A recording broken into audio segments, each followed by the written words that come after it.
If not at night, then maybe at first light.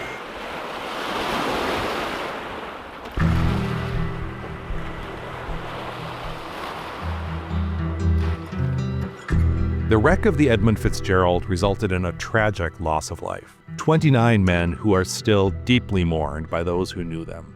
And yet, over the years, there have been many other shipwrecks, not to mention many more calamitous accidents on water, air, and land. As the years have passed, this wreck, this calamity, has remained the subject of widespread fascination and deep emotion, even among millions of people who had no direct connection to the Edmund Fitzgerald or even to the Great Lakes at all.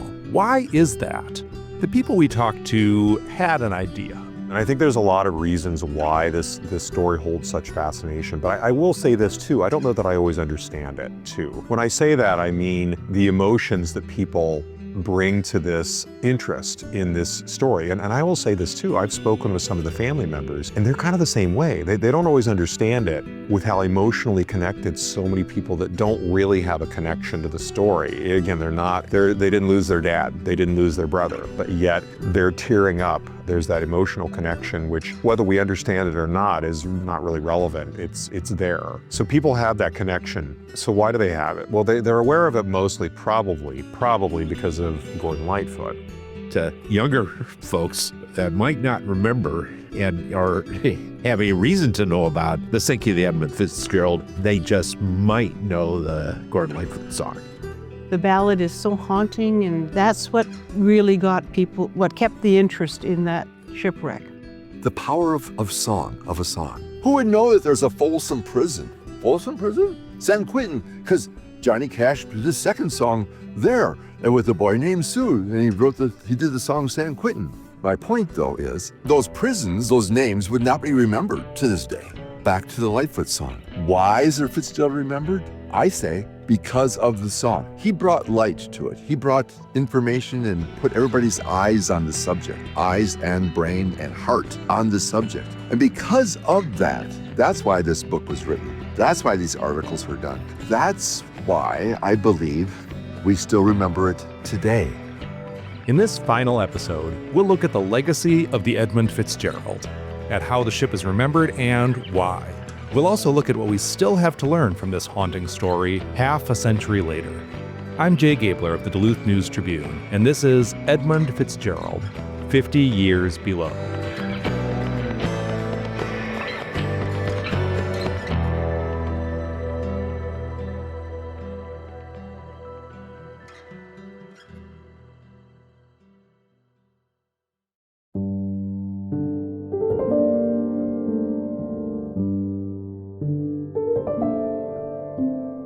David James Carlson kind of looks like Gordon Lightfoot. In fact, when the two hung out together back in the 1970s, people thought they were related. People would always say, "Are you Gordon's brother?" And I would say, "Nah," before I got the O out of no. Nah. He would come over, put his arm around my shoulder, shaking me, kind of laugh. He said, "Yeah, he's my little brother. Can't you tell?" Carlson is well suited for his job today as frontman of the Gordon Lightfoot Tribute Band. They play all sorts of songs by the late Canadian musician, but there's one that always gets a particularly strong response. Any club we play in, there's always going to be like people who are like farther away, like in a bar or some booths. From the tables and the booths and the chairs that are all closer and the 100 people that are in the show. They're the ones who are really into the show. And all of a sudden, and the other people are listening too, kind of. But when we do the fits, people come in from the other rooms. People are all coming in. They would say, "We had to come out to hear that song." People would come from just gather. Gordon Lightfoot once told Carlson about the inspiration for the wreck of the Edmund Fitzgerald. And there was an article, I don't know where the article was printed, but he read it. It was like about a 3 or 4 paragraph little article, just telling the details. Went down, blah, blah, blah, so sad. And Lightfoot went, "I can't believe it.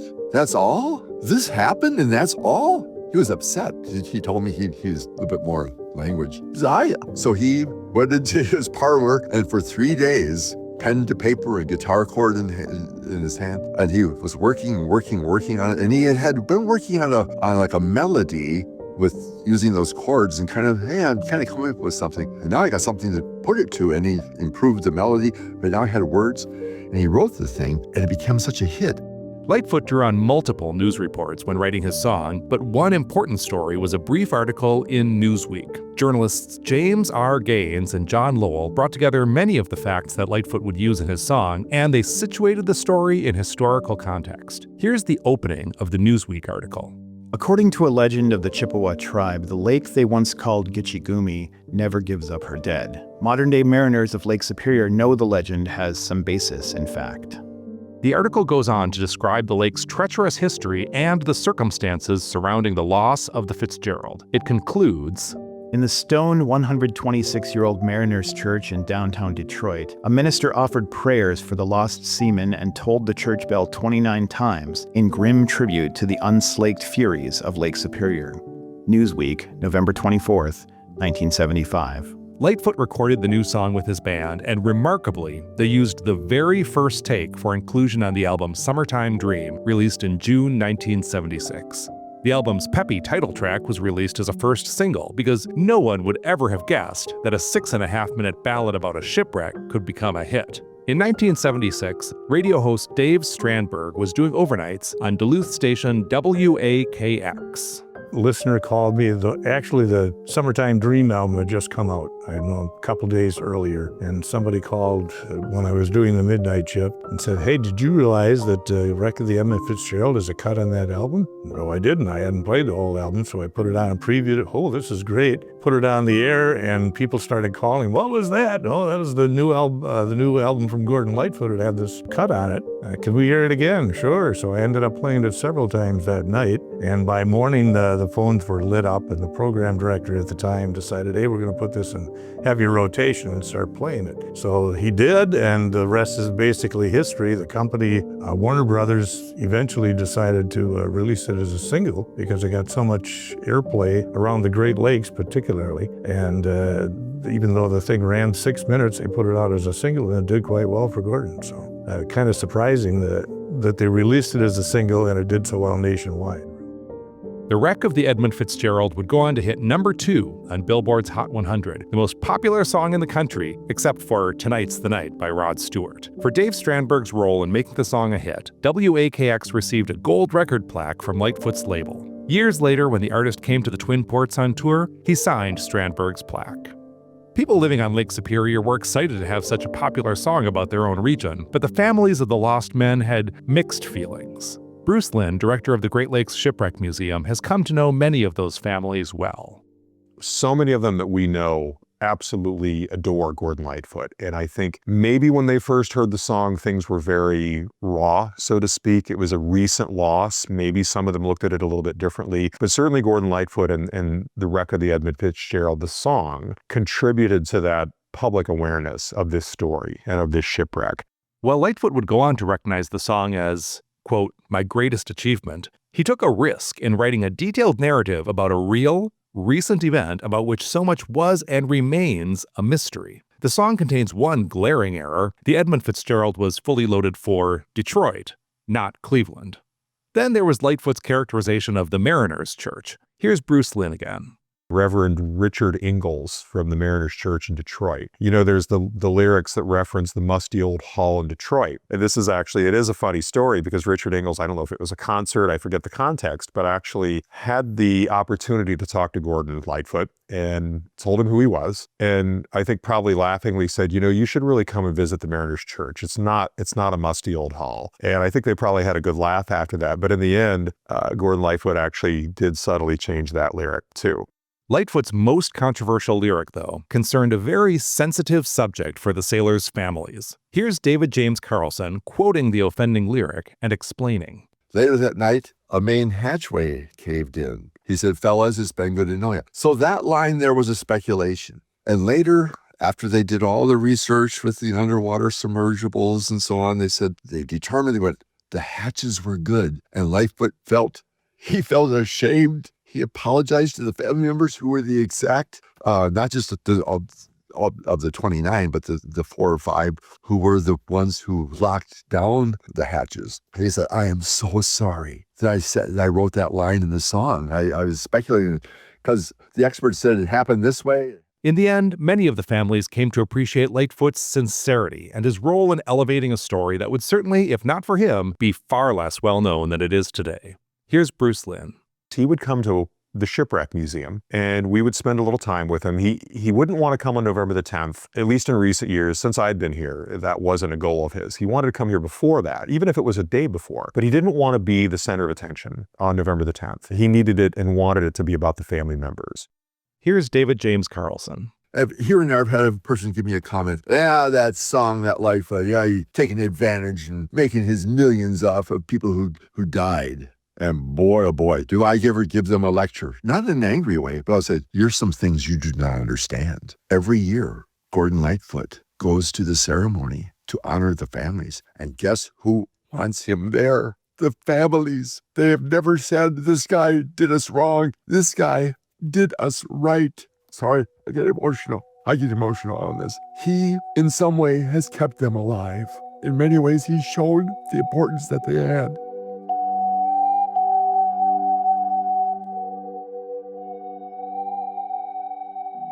The Lake Superior Maritime Visitor Center, at the foot of the aerial lift bridge in Duluth, tracks comings and goings in the port and duly recorded the departure of the Edmund Fitzgerald on November 9, 1975. Today, it's one of the places the ship is remembered. The museum has a display with artifacts including a life ring from the Edmund Fitzgerald, donated to the museum by the shipping line after the museum's curator noted the importance of the twin ports in the Fitzgerald story. Here's Kaylee Matuzak, who works at the museum. It's pretty much the number one thing that we hear asked about besides like what ship is coming in and where's the bathroom. People are so curious about the Edmund Fitzgerald even 50 years on. This exhibit behind me here is the one that people really come to see. Some people don't even realize that they found the Edmund Fitzgerald, so people wonder about that. But yeah, people are very interested in it. We hear people back here playing the song like almost daily in the summer, honestly.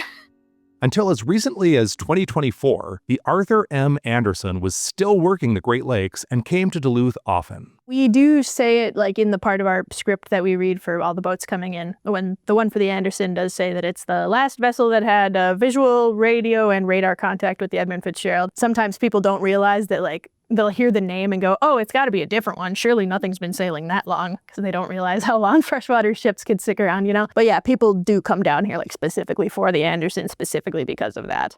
The museum ship Valley Camp in Sault Ste. Marie is itself a retired Laker, built in 1917 and retired in 1966. The ship's holds now contain exhibits on maritime history. Curator Paul Sabrin speaks with many visitors who come to see artifacts including the Edmund Fitzgerald's lifeboats, the boats that could not be used, on November 10, 1975. We asked what it's like when family members of the Edmund Fitzgerald's crew visit the exhibit. Very, very emotional. It's very, very emotional. I can only repeat it one more time. It's very emotional because they introduce themselves. Then I get the opportunity to be able to spend as much time as I can. Sabrin has participated in the annual memorial ceremony at the Great Lakes Shipwreck Museum. It was very emotional because I know that the executive director, Bruce Lynn, of the Great Lakes Shipwreck Historical Society, inquired with me and said, Paul, are you interested in ringing the bell? I would say, definitely. And it was an honor on my behalf to be able to ring it for Captain McSorley. My wife was there and she was saying, Paul, are you okay? I think I was shaking. I think I was wondering, what is it? And I went there and I pretty much set the tone, if I would say, because I pulled as hard as I could so that it could be heard. The ship's bell was removed from the wreck of the Edmund Fitzgerald on July 4, 1995, in an expedition conducted by the Great Lakes Shipwreck Historical Society, the National Geographic Society, the Canadian Navy, the Sony Corporation, and the Sault Ste. Marie tribe of Chippewa Indians. The bell is now on display at the Great Lakes Shipwreck Museum. In 2006, Canada passed a law declaring 3 Great Lakes shipwrecks, including the Edmund Fitzgerald, to be marine heritage sites, forbidden to visit by diving or submersible without explicit permission from the government. Prior to that, there were a number of expeditions to the wreck by submersible, but in only one case are people known to have scuba dived to the site. In 1995, Terrence Tysall and Mike Z dove to the wreck together in what remains the deepest shipwreck scuba dive in Great Lakes history. Here's Terrence Tysall speaking about how the divers' support vessel remained in place over the shipwreck. Since it is such a sensitive site, we were very careful not to hook into the wreck or use any of those traditional techniques like you throw a grapple down to hook it or go down and chain into it or anchor the boat to it or anything like that, because we were trying to be extremely sensitive to everybody's sensitivities about the wreck. And so we literally utilized a drop camera that enabled him to keep the vessel on station effectively over the wreck. The divers knew they would not have much time. We planned on a short bottom time, approximately 15 minutes or so, to go down there. Yes, this is the Fitzgerald, and we wanted to go on the upright portion of it, which is, of course, the bow third, roughly. The midships is pretty much disintegrated. And we got good position over it. Our support team helped us get ready. We were diving big steel tanks with another tank of what we call travel gas mounted between those. The camera had gone a little deep, and we were just to the port side of the wreck. I mean, literally, it was an arm's length away. And, having seen the stuff from the old Navy footage, the curb that I think went down originally, and then some other ghostly photographs, I mean, it was quite obvious that you could see was the Fitzgerald. And we went all the way down to the bottom because we were following the camera. And that's where I have carried one of my first impressions of it, because it's mud clay bottom, and to this day I don't know if I've seen blocks of clay of this size. I mean, so it looks as if the ship is just steaming, almost like an icebreaker, through blocks of clay. I mean, meters, like maybe meters thick, that are just coming away, and they have that distinct panding on them, and then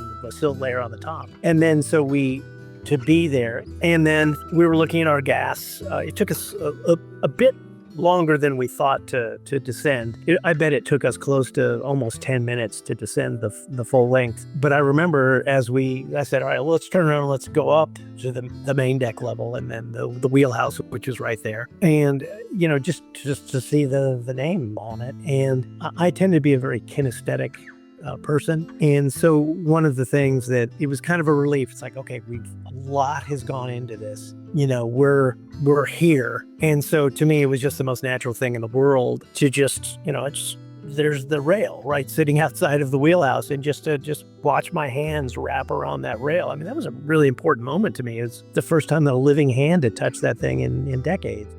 Tysall and Z planned to make more dives, but the weather kicked up and that proved impossible. The divers emphasized that their intentions were respectful, and at the request of crew members' families, they did not release any images they captured during their dive. Still, the fact that they had successfully dived to the Edmund Fitzgerald demonstrated that it could be done, and might be done again, perhaps by divers with fewer scruples about leaving the wreck undisturbed. Still, Tysall points out that the strong prohibition on visiting the Fitzgerald is highly unusual when compared to other shipwrecks. And I've been on countless wrecks, including some with human remains in the Great Lakes, where you can see the skeletal remains of people there. And I've been in U-boats and, wrecks all over the world, warships and other ships that many people have died on.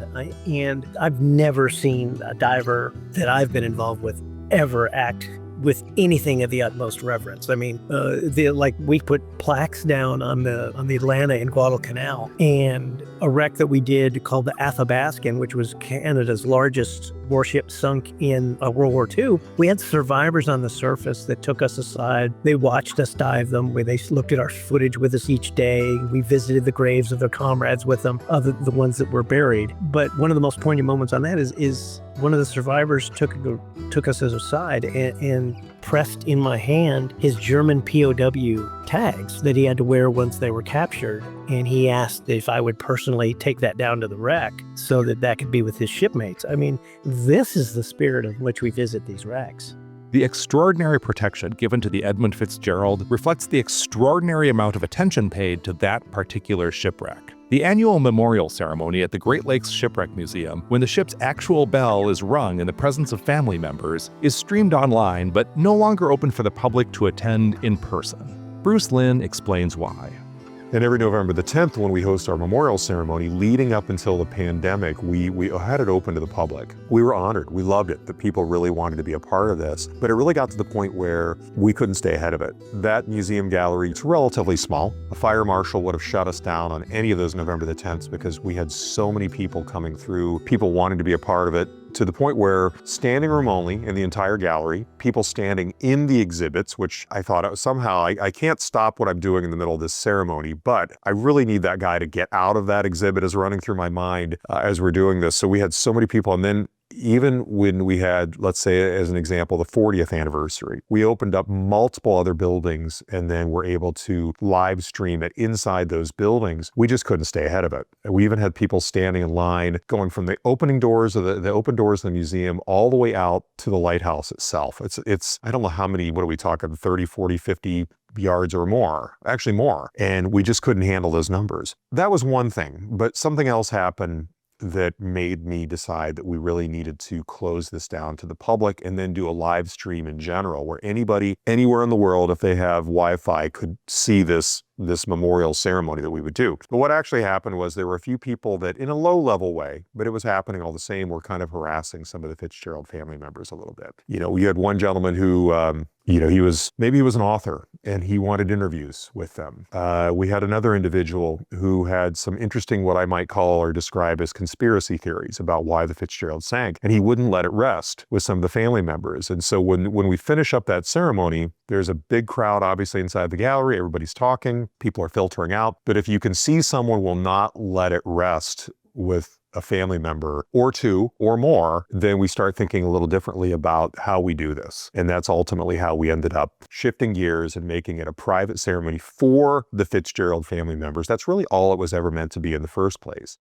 You may have noticed that we did not speak with any of those family members for this podcast. Bruce Lynn said he would mention to family representatives that this project was happening, but we didn't push any interview requests. Over the years, these family members have told their stories at times and places of their choosing. A number of family members talked with author John Bacon for his new book, The Gales of November. Bacon told us some of the things he learned about what it was like to work on a laker like the Edmund Fitzgerald.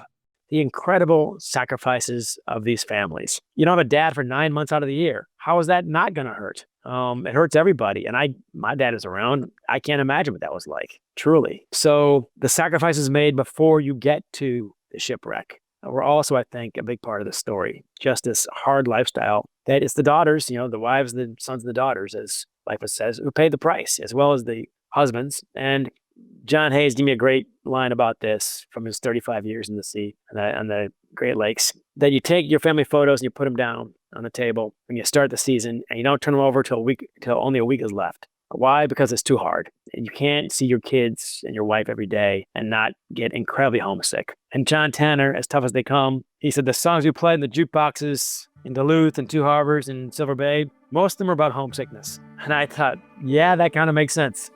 Brandy, You're a Fine Girl, of course, Sitting on the Dock of the Bay, all these songs, they played them a lot.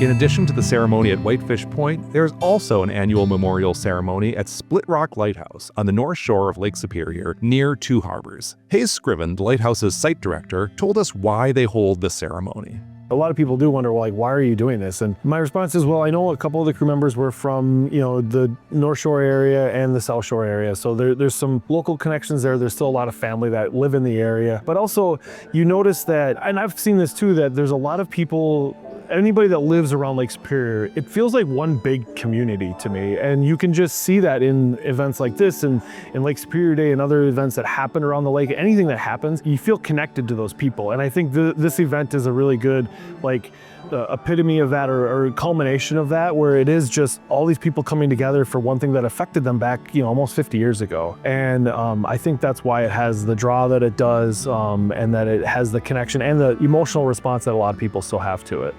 Split Rock Lighthouse was retired in 1969, and now its beacon is rarely lit. It is, however, lit every year on November 10th in memory of the Edmund Fitzgerald. The beacon was also lit in May 2023 to mark the passing of Gordon Lightfoot.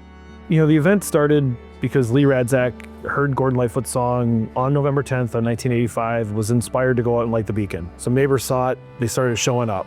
Since then, we've had more and more people come and want to be a part of it. For us, because of the nature of the event and how solemn it is and why we're doing this. We're doing this to honor the crew of the Fitz and everybody else that lost their life. Each November in Duluth, a conference called Gales of November brings people together from across the country to talk about not just the Edmund Fitzgerald, but the entire past and present of maritime activity on the Great Lakes. Here's Rob Hoffman of the Lake Superior Marine Museum Association, which organizes the conference. What we try to do is to commemorate the loss of the Edmund Fitzgerald through storytelling but also in a way celebrating the vitality of Lake Superior when we retell the story and the bell is told and on their anniversary and things of that, and we're reminded of those things. Just I think our attention goes to Lake Superior, the awesomeness of Lake Superior, the immensity of what it means.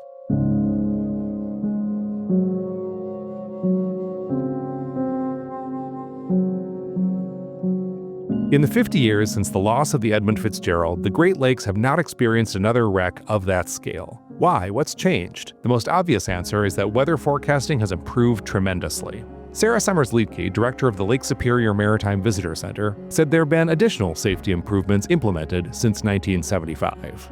One thing that the Fitzgerald didn't have was a sonar that was able to see underneath them or below them. So one of the theories was that they ran aground or ran into a shoal or something. And if they would have had that equipment, that technology, they might have avoided that if that's what happened. And there have been improvements to Coast Guard safety drills and training exercises. So, sometimes we get complacent about safety if we do the same things in and out every day, but it's important to keep those safety tips in mind because when you're out there in an environment that's like Lake Superior, anything can happen, and it's important to be prepared for those. So, and we do see a lot of vessels not traveling during really bad storms like during the Fitzgerald, and even weather predictions and getting that information from the shore to the ships, it has made significant improvements. So mariners get real-time almost readings from the buoys, the weather buoys that are out on the Great Lakes now. So all those changes are really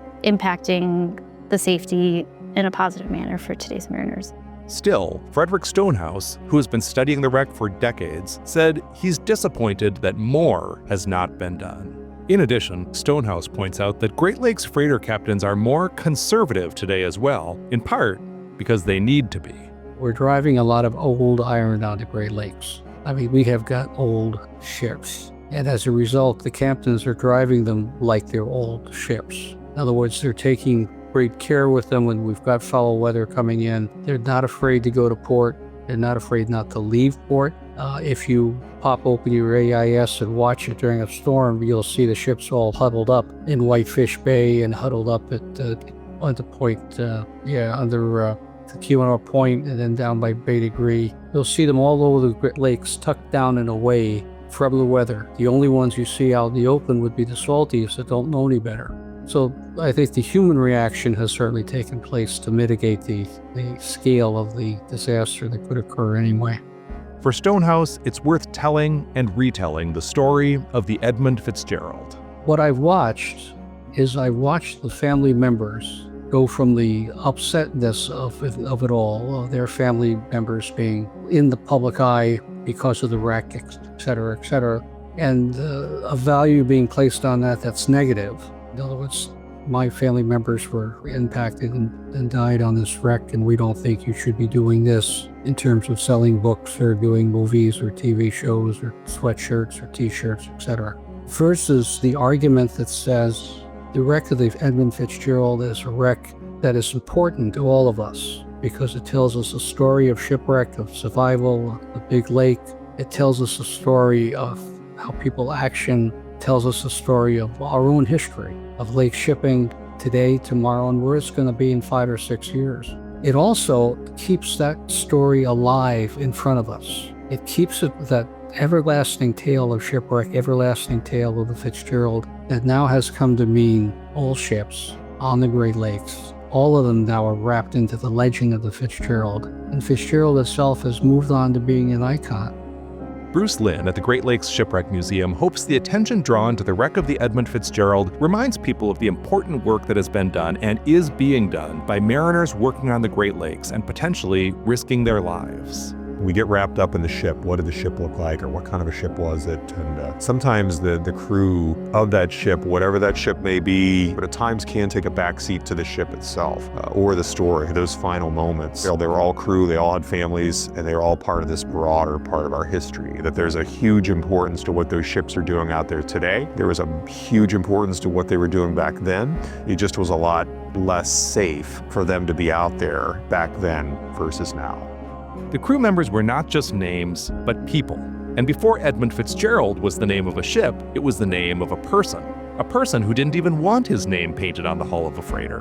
When author L. Andrew Warner was working on her book about the Edmund Fitzgerald, she received a call from an unexpected source. The son of Edmund Fitzgerald, the one that's named out, the ship is named after, he got a hold of me. Somehow he knew I was writing a book. I wasn't in contact with him before. And he said his dad, was 80 when the ship went down. That's what he said. So he said at the funeral, he took his dad to the funeral because his dad wanted to go, doctor said no. But he always felt somehow because his name was attached to it, it was his fault, that he was to blame somehow. He carried that with him. The 29 men who were on the Edmund Fitzgerald on November 10, 1975, are still on the ship, their remains resting at the bottom of Lake Superior. We now know that was already the case when the Arthur M. Anderson turned around and risked its own crew's safety to search for the Edmund Fitzgerald. There were other ships that joined the search as well, among them the William Clay Ford, which was already at anchor when it set out to look for survivors. The Arthur M. Anderson is still afloat and was hauling ore until the 2024-25 shipping season. Since the end of that shipping season, the Anderson has been docked in Toledo in what the shipping industry terms long-term layup. It is unknown whether the ship will ever work the lakes again. A sailor who was on the Anderson that night told John Bacon they went back out because, quote, "that's what you do, and they would have done it for us." The last time the Anderson arrived in Duluth, possibly the last time it will ever arrive in Duluth, it was a foggy night, December 27th, 2024. As the Anderson passed beneath the aerial lift bridge, the ship and the bridge exchanged a master's salute. Instead of the more typical 3-blast salute, a 5-blast master's salute is used to signify a special occasion. In this audio from the Duluth Harbor Cam, you can hear that exchange of horns, and you can hear the cheers of people who lined the piers, recognizing the ship whose crew, 50 years ago, did everything they could to help those 29 men locked in a life and death battle with the gales of November on board the Edmund Fitzgerald.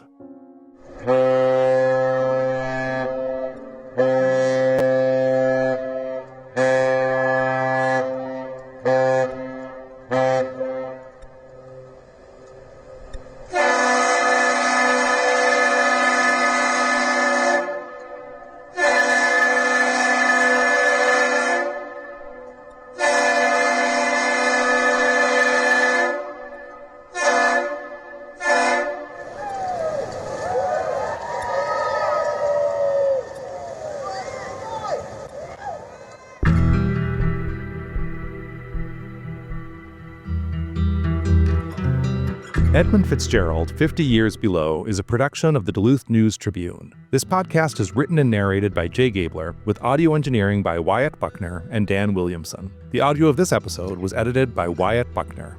Our editors on this project are Katie Rohman and Barrett Chase, and our executive editor is Rick Lubbers. Original score composed by William Bruegemann. This episode's Newsweek excerpt was read by Barrett Chase. Thanks to our guests on this episode: L. Andrew Warner, John U. Bacon, David James Carlson, John Crowley, Rob Hoffman, Bruce Lynn, Kaylee Matuzak, Paul Sabrin, Hayes Scriven, Dave Strandberg, Sarah Summers-Liepke, Frederick Stonehouse, and Terrence Tysall. Thanks also to Duluth Harbor Cam for permission to use audio from the arrival of the Arthur M. Anderson. Read more stories about the Edmund Fitzgerald and learn more about this podcast at DuluthNewsTribune.com.